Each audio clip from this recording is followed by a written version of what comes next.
Sebelum melanjutkan, jangan lupa subscribe dulu, terima kasih. Bab 205, apakah kamu baik-baik saja? Guozi berbalik untuk melihat orang yang berbicara dan tubuhnya langsung menegang. Kemarahan di wajahnya menghilang seperti kepulan asap tetapi dia gagal tersenyum. Seseorang yang mengenakan jubah kuning keemasan yang disulam dengan 8 naga kuning perkasa melangkah ke arahnya. Orang itu tidak lain adalah Duan Wuhen, dan dia memiliki sekelompok mahasiswa terbaik di institut di belakangnya. Para antek yang berdiri di belakang Guozi dan Guo Fei menjadi pucat pasi karena ketakutan saat melihat Duan Wuhen. Mereka segera memberi hormat salam kepada Yang Mulia Pangeran Kekaisaran kedua. Ekspresi Duan Wuhen tampak dingin saat dia berhenti di depan Guozi. Apa yang baru saja kamu katakan? Rasa takut dan gentar timbul dalam hati saudara-saudara dan antek-anteknya.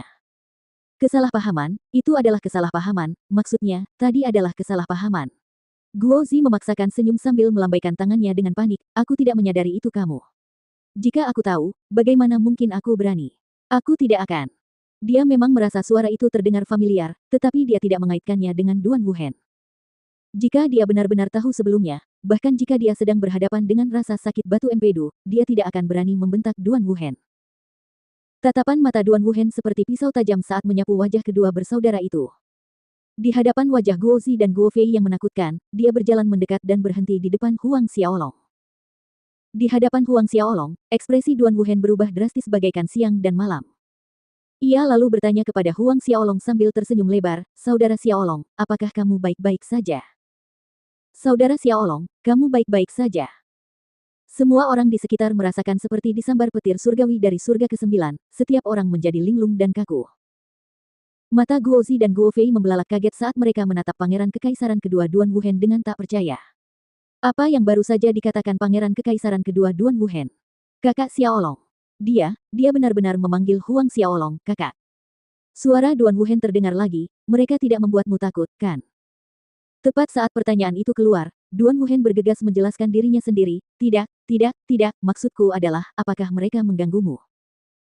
Menyaksikan sikap bingung Duan Wuhen saat berusaha menjelaskan kepada Huang Xiaolong, Guo bersaudara merasa lutut mereka menjadi sangat lemah seolah-olah mereka mau pingsan. Sementara itu orang-orang lain di sekitarnya, termasuk para murid terbaik yang datang bersama Duan Wuhen tercengang, wajah mereka ternganga. Situasi apa ini? Duan Wuhen adalah pangeran kekaisaran kedua Kekaisaran Duan Ren, dan Huang Xiaolong. Jika membandingkan identitas, Huang Xiaolong hanyalah seorang mahasiswa baru biasa di institut itu. Pikiran semua orang menjadi kosong, tidak mampu memahami apa yang sedang terjadi di depan mereka. Aku baik-baik saja, kata Huang Xiaolong pada Duan Wuhen. Pada saat berikutnya, orang banyak melihat Duan Wuhen nampaknya bernapas lega mendengar jawaban Huang Xiaolong. Awalnya, Duan Wuhen ingin memanggil Huang Xiaolong dengan sebutan, bangsawan muda, sesuai perintah ayahnya, Kaisar Duan Ren, tetapi Huang Xiaolong khawatir akan terlalu mengejutkan jika orang lain mendengarnya. Oleh karena itu, ia menyarankan Duan Wuhen untuk memanggilnya saudara ketika di depan umum. Meski begitu, itu cukup untuk mengguncang Guozi dan Guo Fei sampai ke akar-akarnya. Saudara Xiaolong, menurutmu, bagaimana sebaiknya kita menghadapi mereka? Tatapan mata orang banyak tak kuasa menahan diri untuk menatap ke arah Huang Xiaolong, sementara Huang Xiaolong menatap Guozi dan Guo Fei, menyebabkan hati kedua bersaudara itu menegang karena gelisah. Huang Xiaolong melangkah perlahan ke arah saudara-saudara yang menakutkan itu.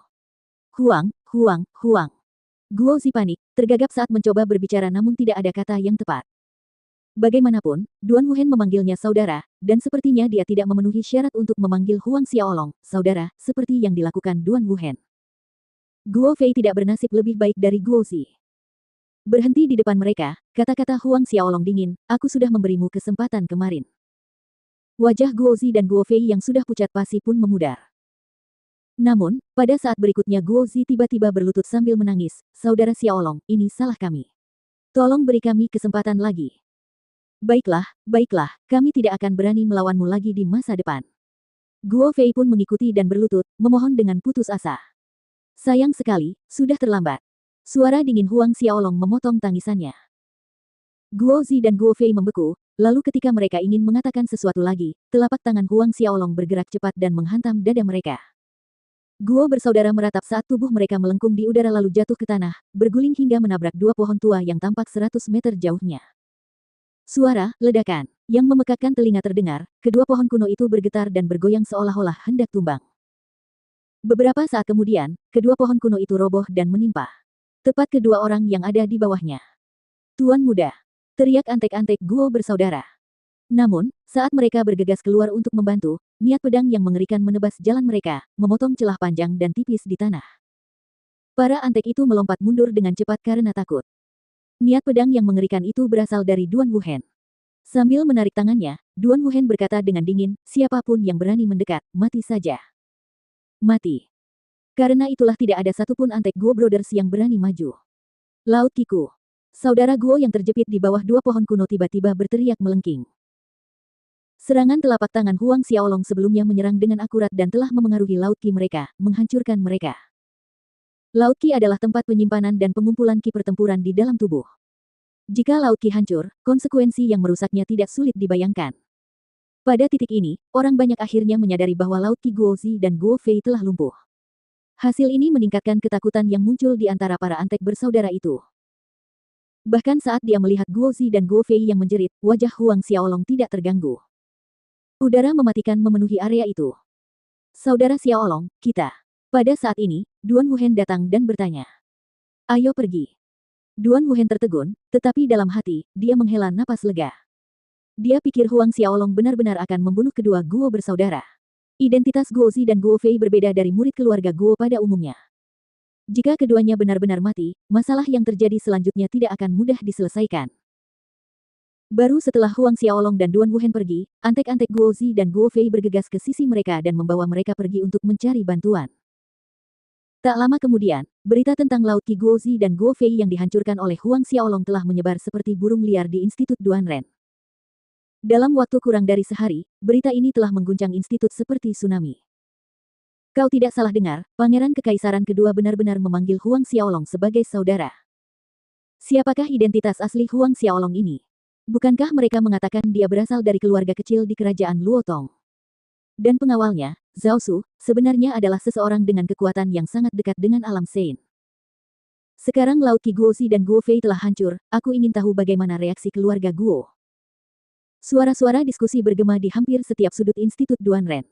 Seiring berjalannya waktu, keluarga-keluarga besar Kekaisaran Duanren juga datang untuk menerima berita ini. Rumah Yao. Mendengar laporan Xiao Teng, Yao Fei juga sedikit terkejut, tetapi itu bukan karena Huang Xiaolong menghancurkan Laut Qi Guo Zi dan Guo Fei. Sebaliknya, itu karena Duan Wuhen memanggil Huang Xiaolong sebagai saudara. Bangsawan muda, tampaknya identitas Huang Xiaolong ini tidak sesederhana itu. Xiao Teng menyinggung topik yang menggantung di udara. Bahkan dengan identitas dan status Duan Wuhen, dia sebenarnya telah memanggil Huang Xiaolong sebagai saudara. Siapapun akan menduga ada sesuatu yang lebih dari identitas Huang Xiaolong. Yao Fei tiba-tiba tertawa terbahak-bahak saat mendengar ucapan itu, bukankah lebih bermakna seperti itu? Akan sangat membosankan jika semua orang lemah dan tidak berguna. Sudah sampai mana keadaan keluarga Huang sekarang? Yao Fei tiba-tiba bertanya. Mereka seharusnya tiba di kerajaan Grand Beginnings dalam 2 hari lagi. Jawab Xiao Teng. Kerajaan awal yang agung. Cahaya bersinar di mata Yao Fei.